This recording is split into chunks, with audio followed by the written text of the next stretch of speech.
situation for the shorter wrestler in Greco-Roman wrestling. Well, it is the match within the match, that tactical battle, as they lock arms and share the intent and ambition here to get this bronze medal. Balaskish comes in as the potential favourite in terms of pedigree, but TIMCHENKO has that leg length and size, and he's got that little attempted takedown, but it wasn't one clear movement. Right, and slip throw, if you go all the way through, you make an attempt. They want our athletes to make attempts, and if they make an attempt and it's not successful and it's not stopped on the way down, they're going to bring them back up to their feet. They're standing up now. Who's going to stand out in this one here? The referee has only got eyes for Kish at the moment. And so that was the first passivity warning against Balaskish. And if he gets another one, they're not going to stop the match. So a lot of people love the new rule that they don't blow the whistle all the time. They let the action continue and not continuing every minute to blow a whistle if the action's still going. Yeah, it's much better for the entertainment and the free-flowing wrestling here. This time TIMCHENKO takes a little passivity warning there. The referee, a little hand jive. I don't know if that's the official term, Brian, but it'll do. So Kish just a second ago tried a little arm throw to the side, and with the height of TIMCHENKO, he just kind of just limp armed it out and wasn't able to, Kish wasn't able to get the leverage and wasn't able to get his hips through to score the points. Now he's working a deep underhook. But you look how low his elbow is because of the height of TIMCHENKO. Yep, but he's not giving Kish much to work with, but he has given him a little passivity bonus point there. He mentioned that defensive strategy.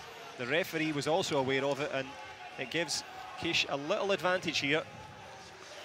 And one thing you'll notice throughout the night, and if you watch Greco-Roman often, is that in the first 30 to 40 seconds, you're going to see the first passivity call. You're going to see a second passivity call within the first minute and 10 seconds, and then you're going to see a point somewhere within the first minute 40. Just like you saw that right there. About minute 40, TIMCHENKO got his second passivity call, and you might see a second on Kish. Well, you saw a third on TIMCHENKO, and then the next one will be another point. Yep, the Ukrainian under pressure here, as you pointed out rightly, Brian, it's hazardous times for him.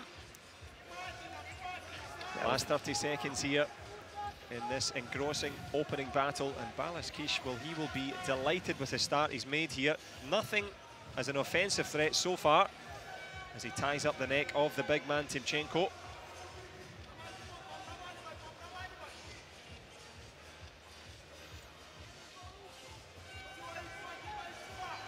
Really what they call pummeling, just digging their arms, almost like swimming in for underhooks and swimming for position. It's such a brutal sport on your arms, and they've got to work so hard to build that stamina in their biceps, triceps, and their deltoids. Well, you mentioned that in the way in, not the archetypal body type. You don't look at him and think, yeah, he's a seasoned athlete. Kish, of course, you would pick him as a wrestler in a lineup in a second. But at the moment, the smaller man is not getting much space to do anything. And TIMCHENKO is doing a great job of crowding him and not allowing him for that little hip throw.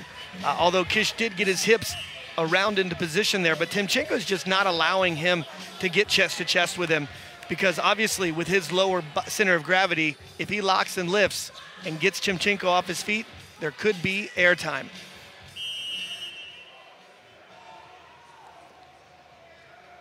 Looking for the big time here for the bronze. TIMCHENKO points down. Kish trying to bull his way forward again, as you mentioned, to bury his head on the chest of the bigger man, but presenting a small target, the Ukrainian. And both of these gentlemen have been warned for passivity. So if either gets hit again here, there's going to be a point, and the referee right now asking for another passivity and a point for Kish. Yeah, Kish is enjoying himself. The referee making sure of it. TIMCHENKO now, as an attacking force, he's going to have to do something. You mentioned swimming, using the arms. Well, he's going to have to go to great lengths here to try and get a throw, because he's in deep water and deep trouble at the moment. Now, if TIMCHENKO were to get a takedown here for 2 points, he would be in the lead even though it was tied, because of 2 1 points versus 1 2 point.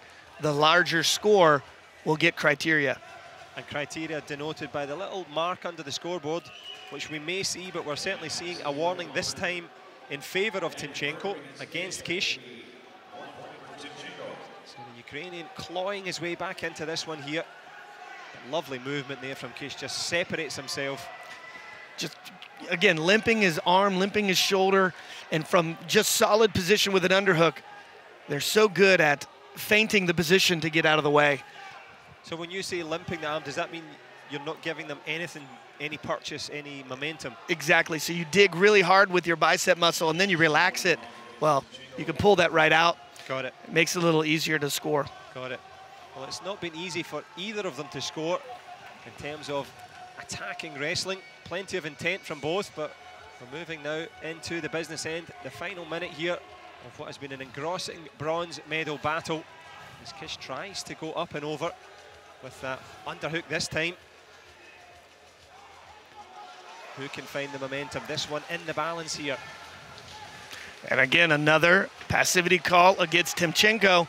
One more point on the board for Kish, getting him some room there to work here. 5 minutes and 25 seconds into the bout. So 35 seconds to go to a bronze medal. Absolutely. The business end of the bronze now battling out here. Can TIMCHENKO find a takedown? He's going to his knees, looking for some answers here. But it's the strength of Kish, and I think he's going to be able to hang on in here. TIMCHENKO has battled, he's looked for it, but he's looking down the barrel of a defeat here. Balazs Kish. Well, we mentioned the experience on the way in here, and that has proved pivotal down the stretch here. TIMCHENKO, well, he can kiss his chances goodbye, because it is Balazs Kish, the man in the middle with the bronze, and he is absolutely exhausted, Ryan. It's a long day, and both of these athletes were defeated by Evelev, who we're going to see here in just a little bit from the Russian Federation. And, you know, they both had to come back. And after a loss in the World Championships, you really build your stamina and build everything for the title. So when you do lose, sometimes come